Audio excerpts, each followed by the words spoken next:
How's everybody doing? I'm gonna run my ad real. Of a kaiju attack, the world's greatest and luckiest cat burglar, Bash, accidentally uncovers the secret identity of the superhero detective known as the Gargoyle.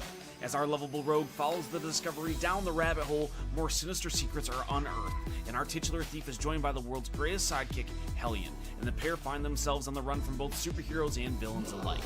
Written by T.S. Luther, drawn by Marcus Pedro, lettered by Fishley and Mike Stock, and published by Professional Entropy, Hellion and Bash is an ongoing series that asks and answers the question, who protects a sidekick from a superhero? With your help, we can continue the series that was launched and fully funded in under an hour. Click the button and get notified when the campaign goes live.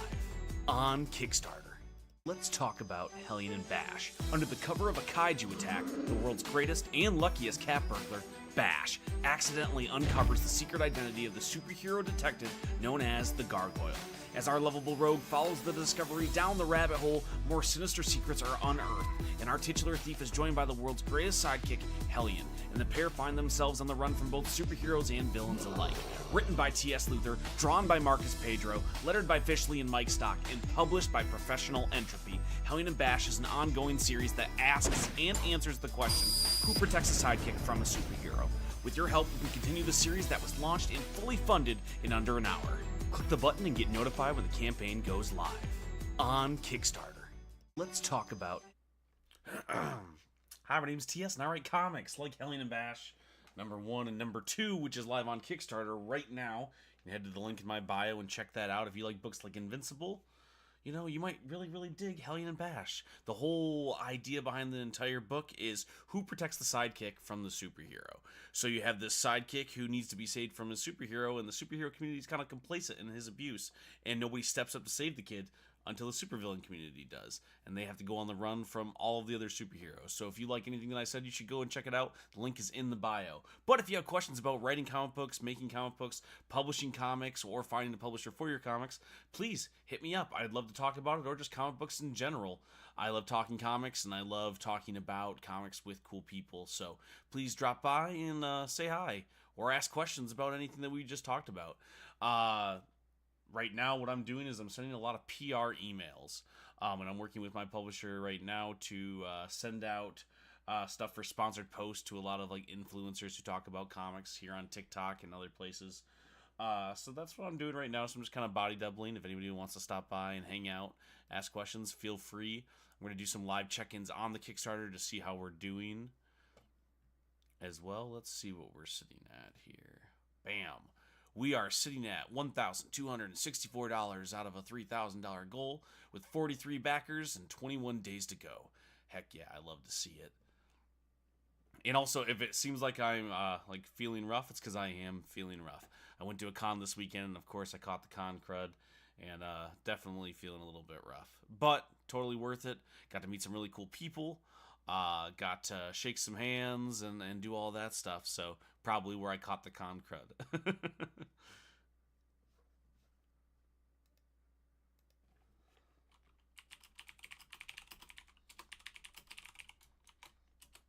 Also, if you've been trying to get a hold of me, I'm just now catching up on a lot of my backlog when it comes to emails and whatnot. So if you've been waiting on a reply, from me for anything, I want you to know I wasn't ignoring you. I'm just a little bit behind on all of that stuff, so I'm catching up on reaching out to everybody who had reached out to me. Got a lot of people asking for feedback on some of their new projects, which is always cool. I'm always really flattered that people want to hear my opinion on it. It makes me wonder if they don't know anybody who's like more professional or like higher up when it comes to comic books, because I get hit up a lot from people asking me to check out their stuff, and I'm like, me though? Like, there are some amazing, talented, and like well-read people here on the app, like professionals who have worked with like big publishers who you could definitely get better insight from than me. So I'm happy to do it, happy to check it out, happy to give you my feedback, but I just want you to know that, like I write indie comics too.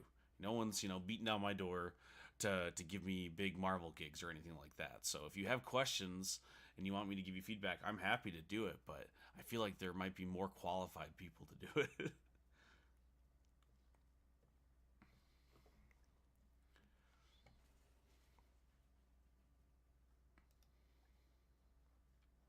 I feel like I'm streaming a little bit earlier than I normally do, as I try to catch up on stuff. I just wanted to hop on as soon as I could, as soon as I caught up on stuff that I could share. I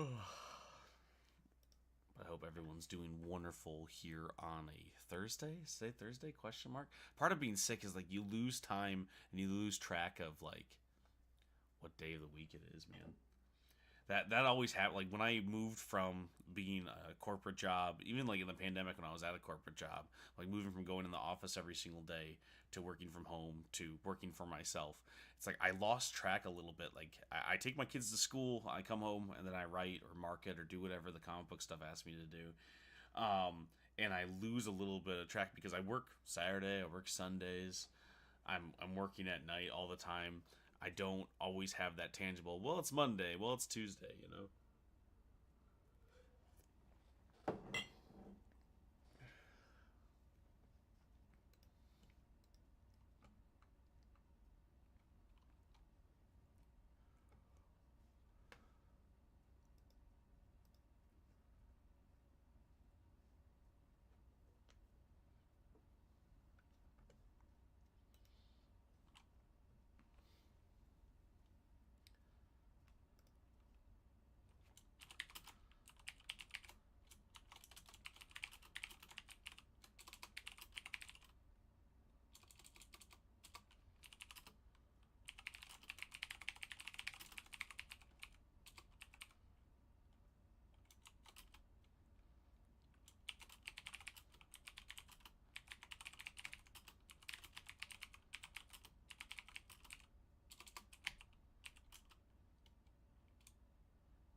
Keyboard ASMR. That's right. What's going on, Rod? Just sending out emails, trying to catch up on stuff. I caught the con crud real hard. Like again, I just got done having like the flu, and now I got this like upper like respiratory thing, and I'm like all achy. So I'm just behind on everything because I passed out so early yesterday. But I'm just trying to answer emails, and I was like, well, I could go live and answer some questions if anybody has anybody want to just hang out. And since there was no one in there, I'm like, well, I can start sending out emails. And then, of course, the second I start typing, you hop into the chat. How are you doing today, dude?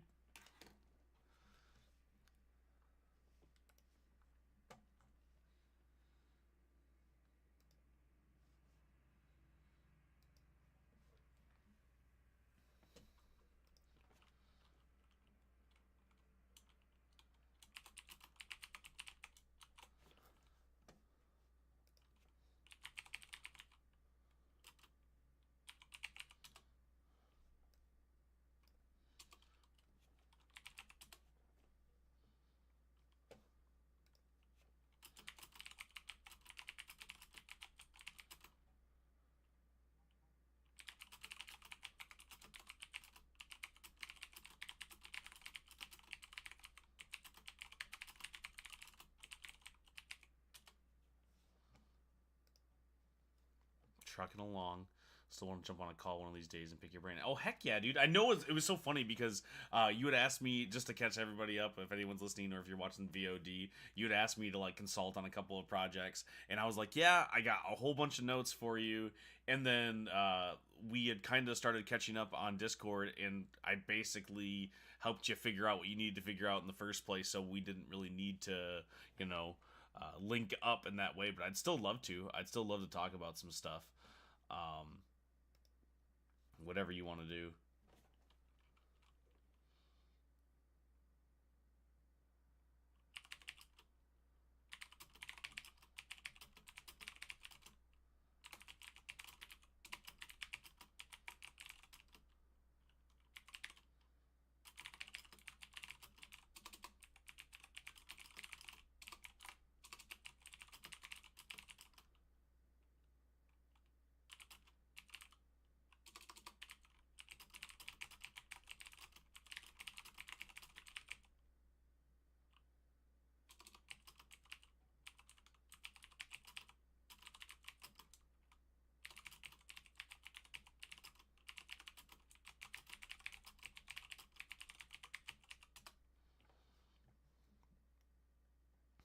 I'm just lonely and want the companionship. Dude, I completely get that. Like, that's half the reason why I hop on lives. Is like, hey, I gotta send some emails, I gotta do whatever. Let's chat. Because, as a comic book writer, stay-at-home dad sometimes, and similar things, is like, it gets lonely. Sometimes I don't talk to an adult until my wife gets home. Sometimes I don't get anything but rejection, because it's like I'm writing a thing, I'm pitching projects, I'm trying to get people's attention on a thing, I'm trying to sell them a book or whatever, and you get hit with either apathy or just full on like heavy rejection.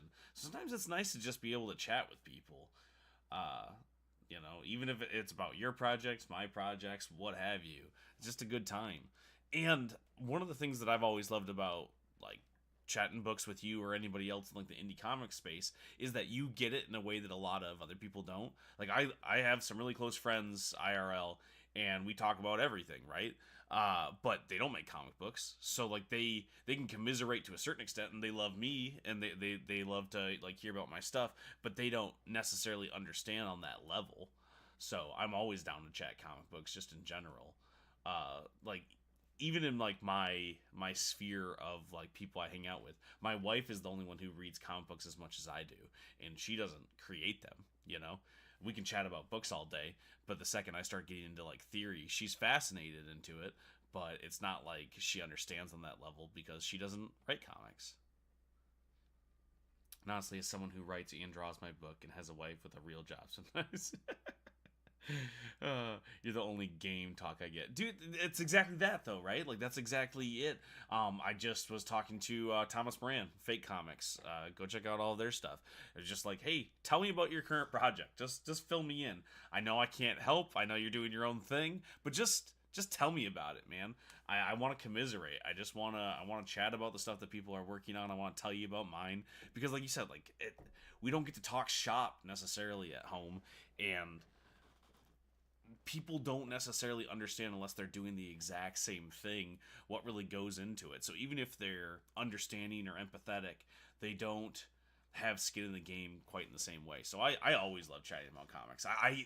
The first thing that people always say, like, they apologize. They're like, I know I've just been telling you about mine. I didn't ask about, like, Hellion and Bash or whatever. And I'm like, no, tell me everything about yours, man. I know everything about Hellion and Bash. You don't need to hear about my stuff. Like, I don't talk just to hear myself talk. I want to hear about what you got going on. And I think the difference between talking to just creatives in general and talking to people who also make comic books is I almost only ever hit with wanting to hear about each other's books. Like, no one ever is annoyed when we start talking about our own stuff. Everyone is genuinely interested in what everybody is doing, whether it's for like market research or looking into your competition. I don't know what it is, but I've only ever had awesome conversations about my books, their books. No one ever has been like rude about it. I'd say 75% of the time you can talk me through a problem, but the funny one is the 25% of the time. We're just explaining that makes me realize the fix. You're my muse. Well, I'm happy to help, Rod. I'm happy to be a sounding board for whatever you need. And I think that's part of it, right? When you were like asking me to consult on those projects, I didn't end up actually consulting on those projects. I just kind of told you my opinion on where the industry is and stuff. Um, I just got the email a couple of days ago for early access questions on the Off Panel podcast, one of my favorite podcasts from Sketch, David Harper. Please go check that out if you like comic books at all in the industry. And I was asking questions about like shops and what they're doing right now and how they're feeling about the whole diamond thing. And like so many times talking about it, even if you're not getting direct answers, just helps you like work through what you're doing. And I always do that. That's why I ask so many questions that I know I'm not going to get an answer to. Like I'll email pros who I'm like, you've never heard of me, you're not going to email me back, but you're helping my process just by having an email that I can send it to. It's like that idea, or like if you get mad, just type out the email and don't hit send. It's the same thing, right? Like it just helps me work through what I'm doing. I'm sure there are professionals in the industry who are just, I'm on spam lists because I ask so many questions and they're like, I don't know who this guy is, I'm not going to reply. But it's helpful, man. So never feel bad. You're never bothering me. I'm always down to talk you through what you're working on.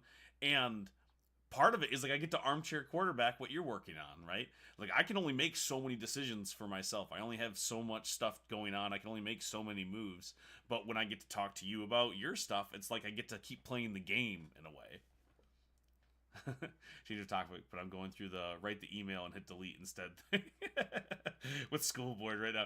I mean, listen, you're a politician in a certain way, you know, like you work in the public eye a lot of ways. You have to pick and choose your words carefully. I know we've talked about that before with like how I am on TikTok, because like I'm not an influencer. I get on here to talk about my books and other people's books, and that's it. There's so many things that I would love to say that I just don't. Like I don't talk about books I don't like. I only talk about the stuff that I do like, or the stuff that I'm working on, because you got to be careful. You never know who you're going to try to work with in the future. And also, it's like I don't need that smoke. There's 2 employees being complete children, 2 managers fighting over who gets the service tractor. Is money involved? Like if the person works on it, do they get paid more than the person who doesn't work on it? Because if that's the case, I get it. If not, man, I've never understood it. I would gladly get paid for doing less stuff, but. Oh, that's a big reason why I left like corporate stuff. I was like, I don't care enough about this to have an opinion.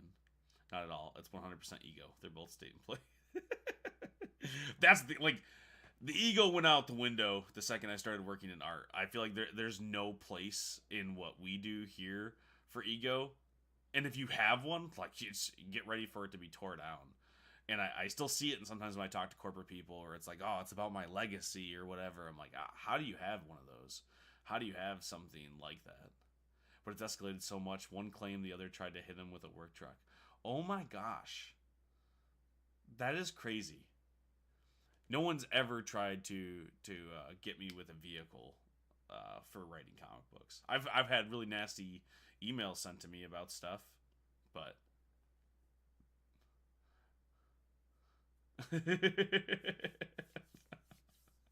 I'm so sorry. You've been pretty public about what you do, so I don't think there'd be anything new.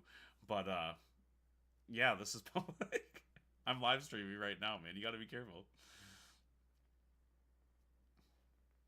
As a wise man once said, sometimes you got to be careful.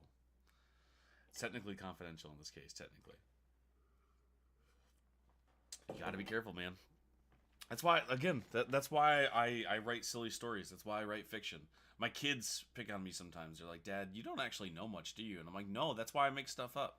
That's why I write fiction, is because I'm not smart enough to do anything that revolves around actual people or our world. I gotta work purely on the fictional side. It's much safer. I don't have to worry about something like that.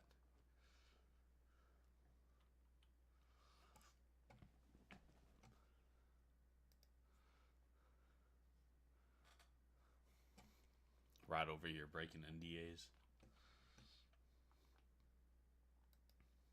Allegedly.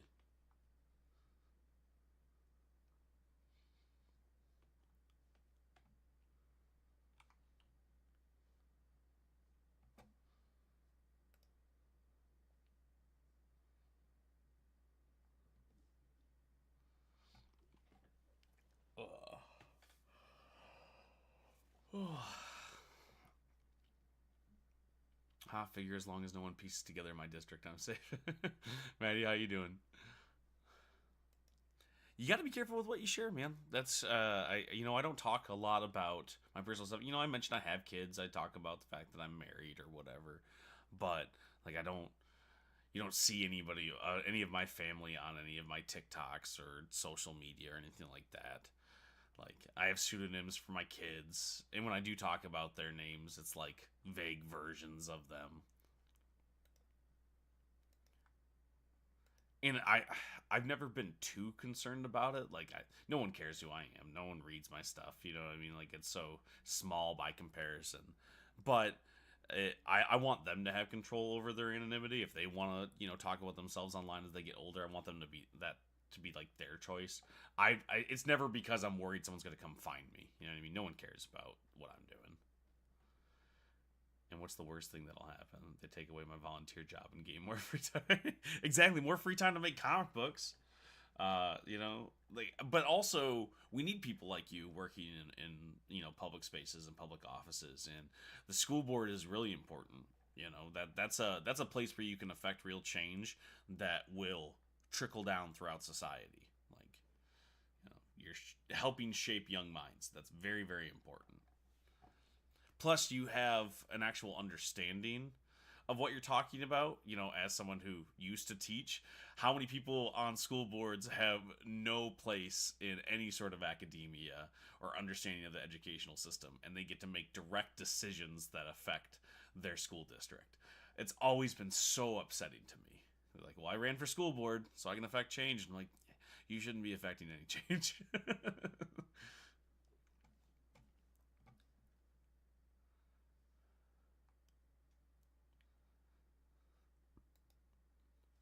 Let's scroll over. Let's take a look at where we're sitting right now. Hellion and Bash issue number 2 is live on Kickstarter right now. If you want to go check it out, the link is in my bio. We are at $1,302 out of a $3,000 goal with 44 backers and 21 days to go. Heck yeah.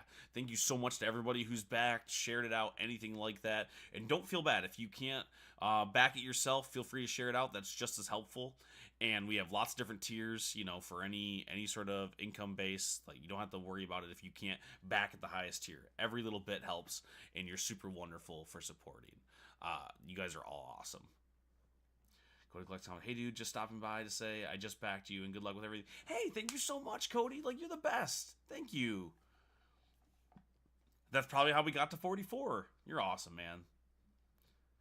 Bash, bash, bash. All day long, bash, bash, bash. Likes to sing that song.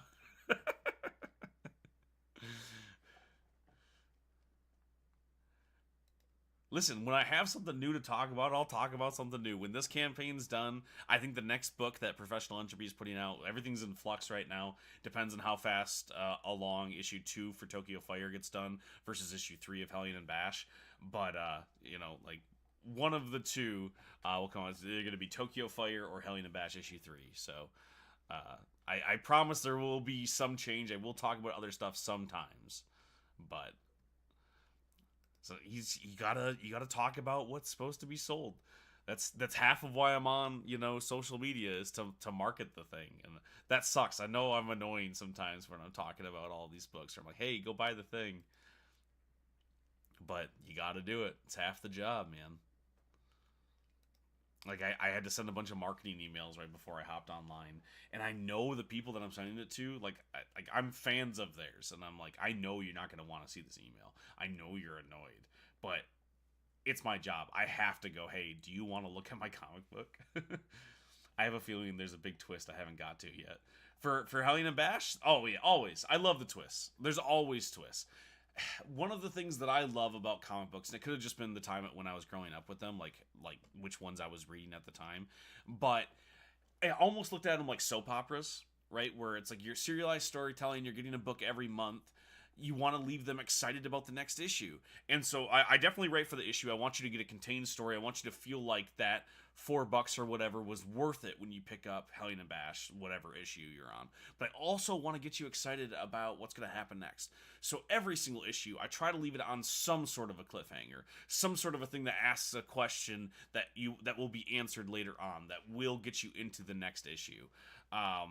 That's the thing. Like every comic book that I love ends on some sort of cliffhanger. It might not be game changing. It might not be the biggest Shyamalan twist ever, but it will be somewhat of a thing that continues on into the next issue.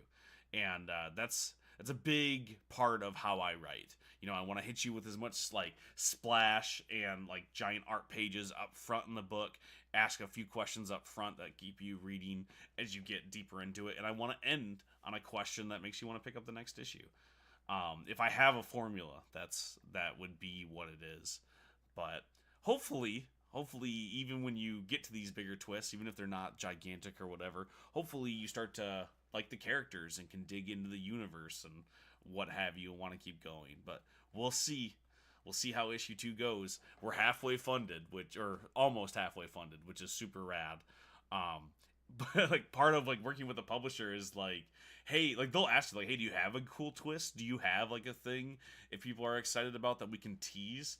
And of course I do, but I'm like, they what they want to hear is that, yep, I do. It's going to be the biggest thing ever since sliced bread. I know exactly where the series is going to go, and everyone's going to love it. It's going to be the next Marvel. And that is, like, usually not the case, right? Like, you're never going to be able to promise the world. I guess you can promise it, but you're never going to be able to deliver on it. So I'm always honest. I'm like, yeah, of course. I got twists. I got cool, ideas for the story going forward. I know where it's going. I know how to write somewhat. At least I think so. But I can never guarantee that the next issue is going to sell. I don't think if I was writing for Image or Marvel or DC and like I had bigger properties or bigger names behind me, I still don't think I could guarantee that a book would sell. I've seen giant books be sold by large publishers with like a cool creative team that people like, and it hasn't sold well. Did it sell more than 50 copies? For sure. But is it going to sell 7,000 day one? I don't know. So I try not to promise anything like that. And that's the cool thing about working with like indie publishers or like smaller publishers is they usually understand that. They usually know what they're getting into. When I was talking to Invader Comics about The Digger, one of my upcoming series, they were really, really honest with me. They were like, listen, we're gonna make the book. No matter what sells, we're gonna make the book. We're excited to be working with you. We like the book. That's what we're gonna do. Because I was honest, I was like, no one knows my name. I'm not gonna draw in 7,000 people. And they're like, it's okay. Like, we want to make this book because we like the book. And they get to do that as, like, a smaller publisher. Some of those bigger publishers, like, they need to make their money back. Ignore me, I'm projecting.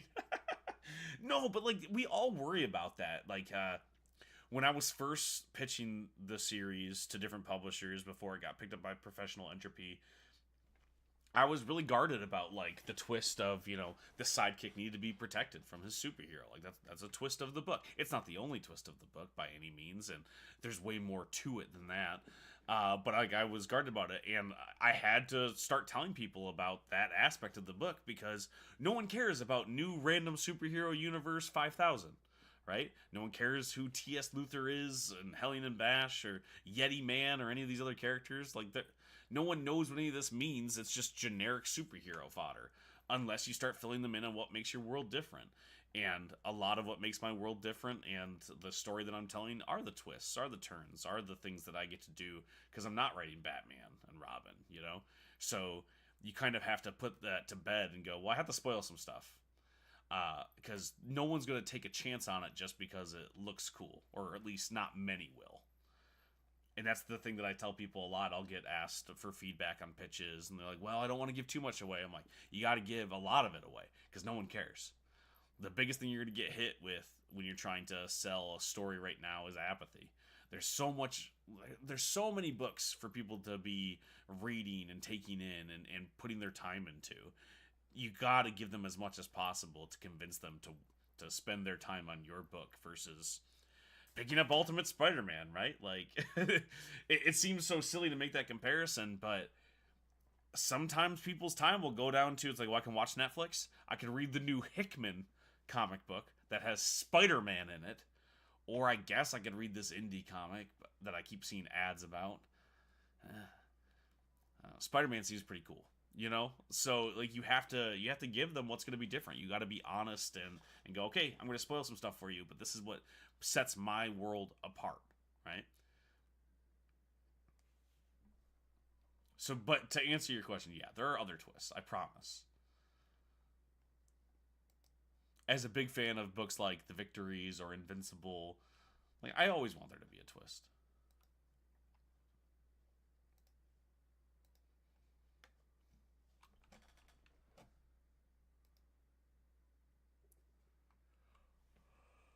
Oh, man. I hope everybody else is doing all right. I hope nobody else has the con crud. I'm trying to sign up for more cons this week, and I just keep thinking, I'm like, I got this sick off a small con here in Michigan. What am I going to do when I'm hitting these giant ones? Like, I'm trying to table at Detroit City Comic Con, the Motor City Comic Con, and I'm like, I got this sick off a con with, like, maybe 200 people in a room. There's going to be thousands of people at Motor City Comic Con. Like, what am I going to come home with?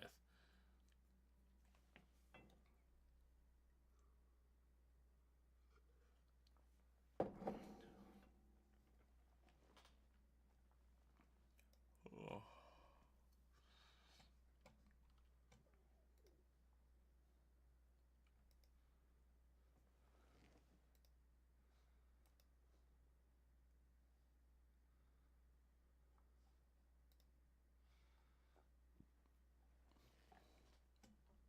Yancey, how you doing? I'm excited to podcast tonight, dude.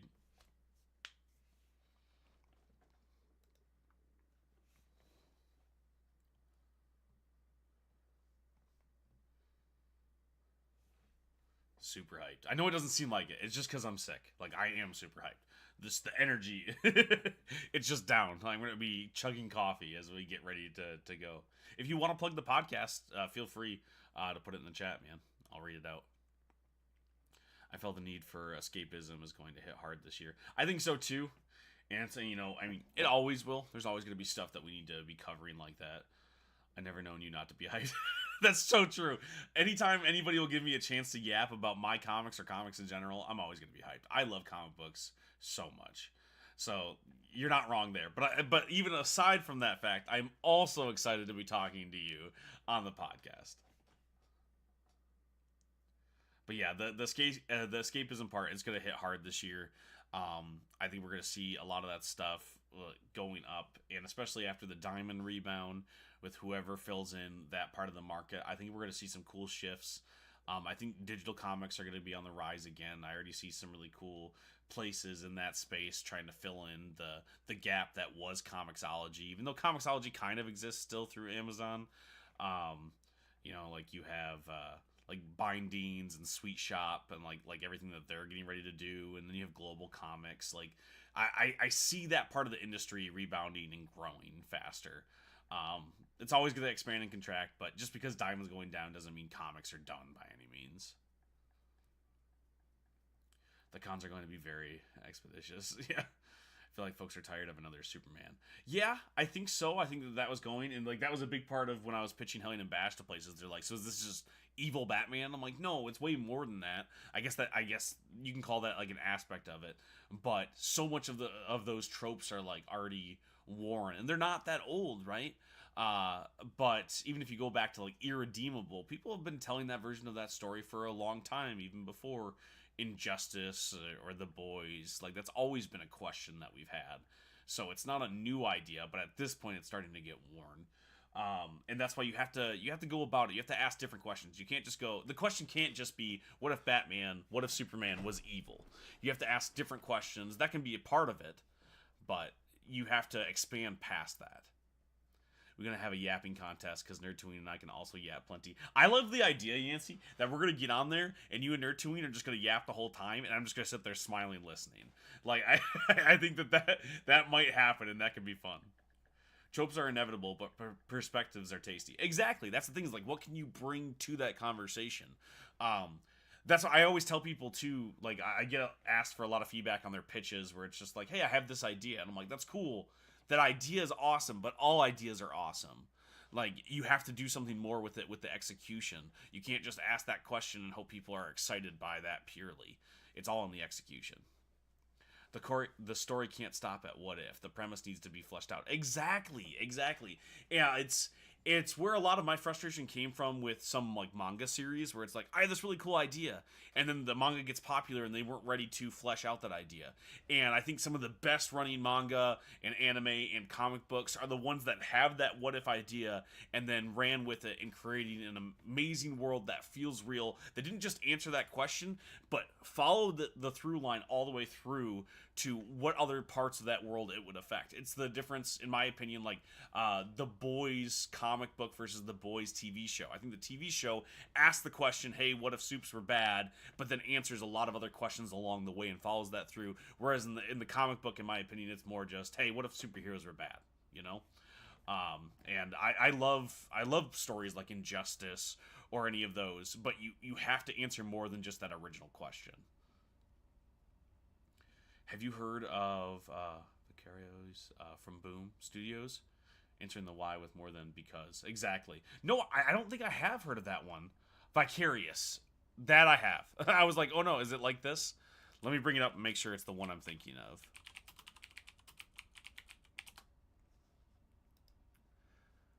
Live Googling. I know everyone gets so excited and loves to see me Google stuff, right? That's what we're all here for. Is me going, oh, hey, what new books are there? Why is this taking so long to load, Boom Studios? Get your stuff together. It has an amazing premise. Can you pitch me the premise, Yancey, while I'm waiting for this page to load?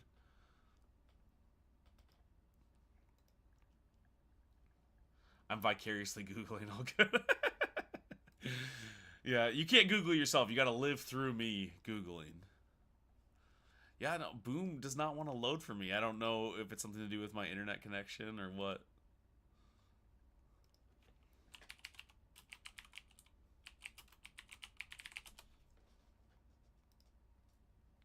But yeah, what's the pitch on Vicarious?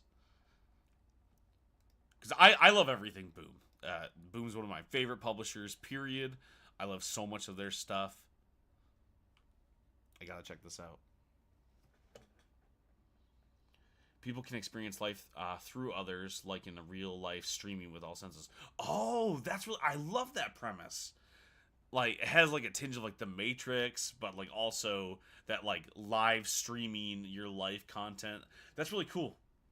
I do dig that. Who's the creative team behind it? Is it Ryan Parrott? They're called Linkers and Proxies. Love it. Yeah, love Ryan Parrott. Love all the stuff he's done with the Massiveverse and Power Rangers. I, I tweeted at him the other day, or not tweet, blue skied, whatever you call it on Blue Sky. I blue skied at him the other day because I was thinking about how cool it is with the Massiveverse being able to go to the shop and everybody in my family grab something different from the Massiveverse. Like, I was trying to hunt down Rogue Sun and Dead Lucky. My wife was catching up on Radiant Black. And my kids were buying different issues of Inferno Girl Red. And I just, like, I'm like, this is so cool. And, like, obviously, all of those dudes in the Massiveverse are all so big. They don't have time to respond to me. But Ryan Parrott did and was like, that's rad. I'm like, I love to see it. I love that you're out here doing this. But I love when people get to come from similar stuff with what they like all the dudes who are writing all the Power Rangers books, they like all the exact same things as me. So seeing them blow up the way that they have and do their own superhero universe and now getting recognized to launch different series across the board has been so cool to me. Like, I remember when Higgins did Nightwing, and I loved his Nightwing run, and I know that a lot of people didn't, even at DC. And seeing him blow up and carry all those other people with him to give them a chance to tell all these amazing stories is so rad. So I will definitely pick up Vicarious. Wait, like Total Recall or Demolition Man, linked brain things? Don't answer that. I need to read it. I think it's a good premise, but it didn't get fleshed out for me. I needed to see more. That's fair. That's fair.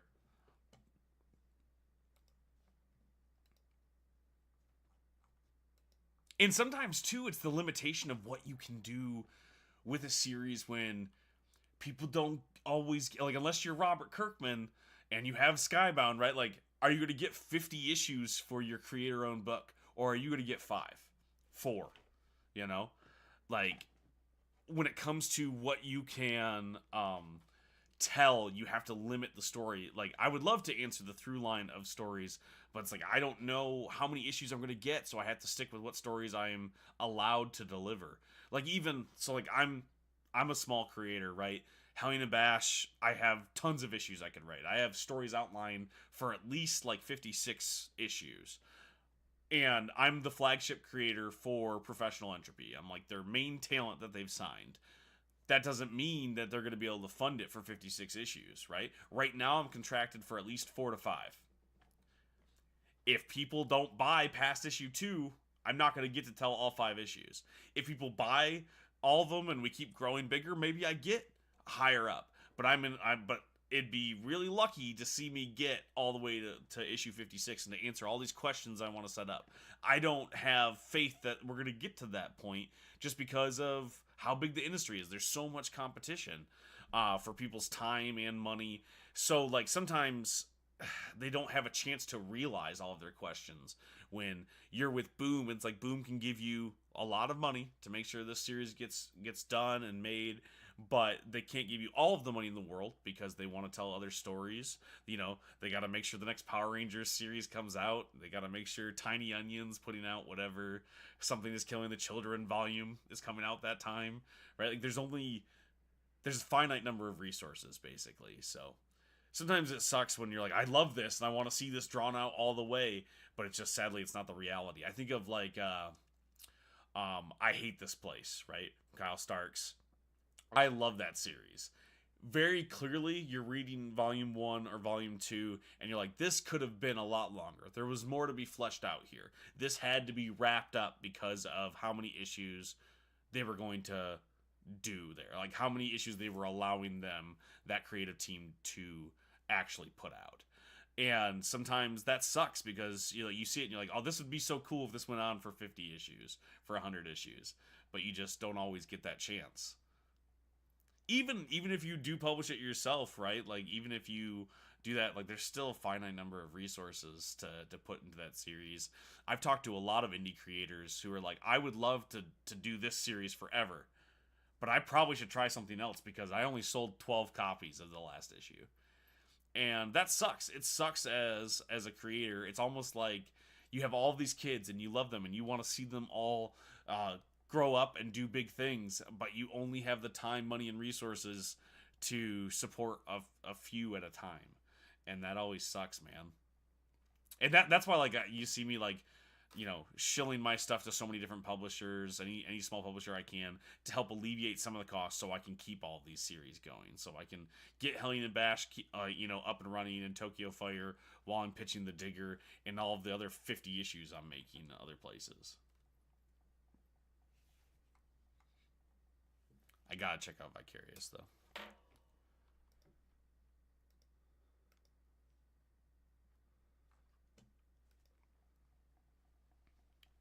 Love your face, gotta go look up a horse's back legs. Good luck, man. Thanks for stopping by. Oh. And if you're watching at home, thank you so much for stopping by. My name's T.S. and I write comics like Hellion and Bash, issue number 1 and issue number 2, which is live on Kickstarter right now. And don't worry, if you haven't checked out issue 1 yet, you can pick up both on the Kickstarter. The link is in the bio. If you like books like Invincible or The Victories or The Boys, you're going to love Hellion and Bash. The entire world surfaces around one question: who saves the sidekick from the superhero? So, you have this kid sidekick who clearly needs help at home, and none of the superheroes are stepping up to save this kid, so the supervillains have to, and they have to go on the run together from the entire superhero community. So if anything like that sounds interesting to you, go and check out Hellion and Bash issue number 2. Written by me, drawn by Marcus Pedro, and lettered by Mike Stock and Fish Lee. This book is awesome, and it sold so well in its first time outing, like in its freshman issue. It sold so well and funded so fast that we got a publisher involved for issue 2, purely off the fervor. So, if they took a chance and they believed in us, you should too, and you should definitely go check it out. Tomonomicon says, very hyped. I'm putting that on the box. That's a pull quote. I love that you're hyped, dude. Thank you so much. I'm gonna put that on the box, and then the other one came from the Geek Speak podcast, where they all said, actually, it's pretty good. Like, they were so surprised that the book was solid. I love the surprise, because people hear indie and they think amateur. And it's not always the case. Some of us are professional. We just haven't got our big break yet, right? We just don't have as many followers. And I love the surprise when people think they're going to get a book that's drawn in green crayon and written by a second grader, and it turns out it was drawn in pen and written by a third grader.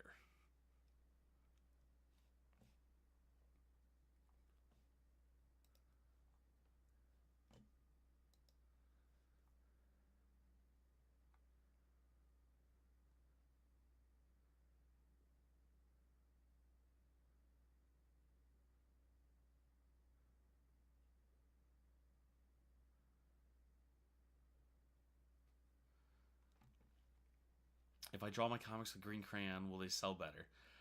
It's always a possibility. I've thought about it. Like, I'm illustrating a graphic novel right now. It's one of my first projects where I've done all of the interiors. I've done covers. I've done a few like smaller projects where I've illustrated for like anthologies for like the story I submitted. I did some of like the artwork for. And I'm not an amazing artist by comparison to the amazing people I get to team up with very often. Like Marcus Pedro is a maestro, and like I love working with him and Fish Lee and all these awesome people. And doing it myself, there is a little bit of like, well, my art isn't as good, just objectively, right? I do not have the skills that they have, but something special comes through because I drew it, right? Because it's wholly created by me. That creates something special on the page. So it's like, yeah, is it drawn in green crayon? A little bit. But there is still something special about the fact that I've had my hand across the board. Like, I got to do it all myself. And sometimes that shows through. Like, I've had some people comment on it, like, with stuff that they don't normally comment on my stuff. And that's pretty cool. It's cool to say, like, oh, no, I did every aspect of this book. I still think that the books that I have other people draw are better, though. And, like, because art is subjective, even if your art isn't as skilled, even if you don't have the same talent as some of the other people that you work with or other people going on, someone's gonna think that your art is the best art. Like, everyone's favorite song is somebody else's least favorite song, and vice versa. So you never really have to stress when people are like, well, I just don't know if I like the look of that. That's okay, because somebody else will. Somebody else will love it.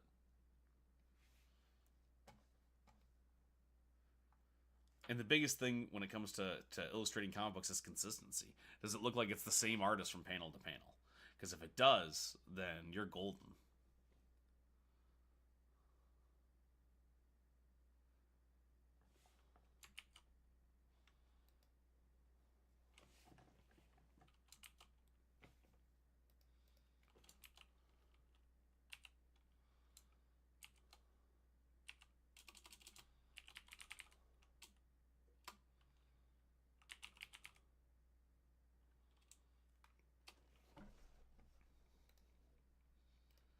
And I'm on here for about 10 more minutes. If anybody has any questions about writing comics, creating comics, questions about Hellion and Bash issue number 2, Tokyo Fire, or anything in between, please let me know now or forever hold your peace.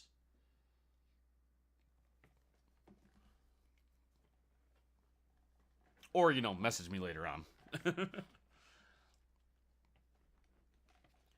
I'm going to be on a couple different podcasts coming out soon, so watch out for some of the plugs for that stuff. And if you have a podcast that you want to talk to me on, please let me know. I'm going to be marketing Hellion and Bash number 2's Kickstarter for the next 3-ish weeks. So if you have any sort of opportunity for me to yap about my comic books, I'm there. I'm in. You just let me know.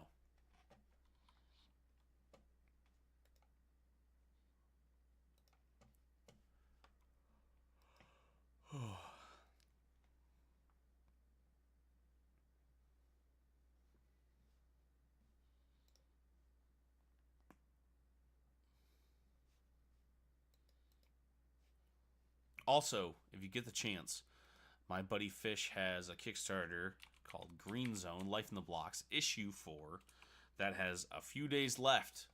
Go and back that while you can. This wraps up the entire first arc. He just hit the 100% goal, so you don't have to worry about the book not coming out. Let me bring that page up real quick. There we go. They got 84 backers, $3,030 out of a $3,000 goal, and they have 3 days left, so go and check that out. And it's edited by moi. So even though fish is smelly and everybody loves TS, you can go check that out. I'm on there.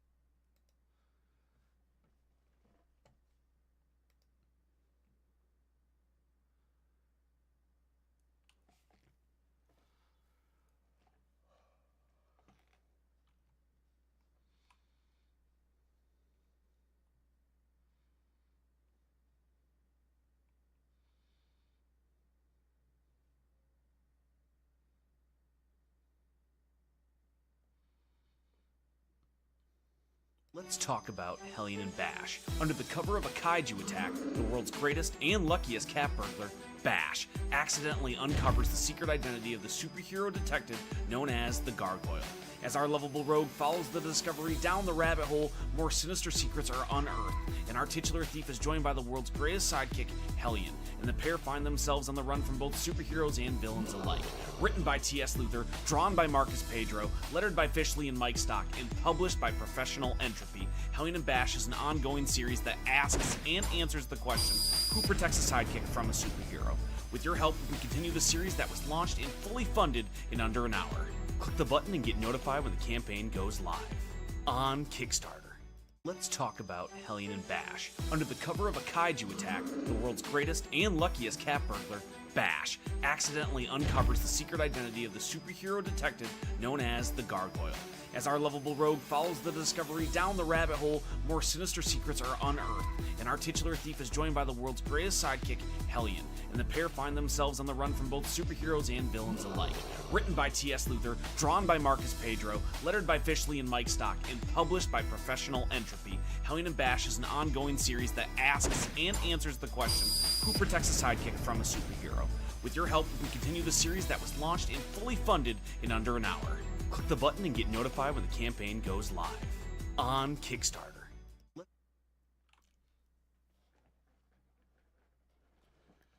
Alright, getting ready to hop off here, answer a few more emails if anyone's waiting on stuff from me. I apologize. Let's talk about... Let's do one last check-in before we go. We are sitting at 1,302 pledged out of a $3,000 goal with 44 backers and 21 days to go. Thank you so much to everybody who's checked it out so far, shared it out, backed it especially. You all rock. Thank you so much. I'm so excited that we're even this far already, and there's still so much time left. I'm extremely optimistic that we're going to hit our goal, which is really cool.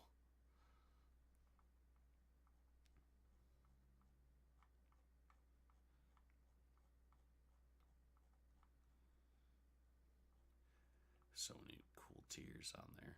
I'm so excited also to be offering like the stickers this time around. I had to be sold on the stickers. That was the thing that people asked for a lot in the backer surveys, and I'm excited about them. I got them finally, get to hold them, and like they're rad, man.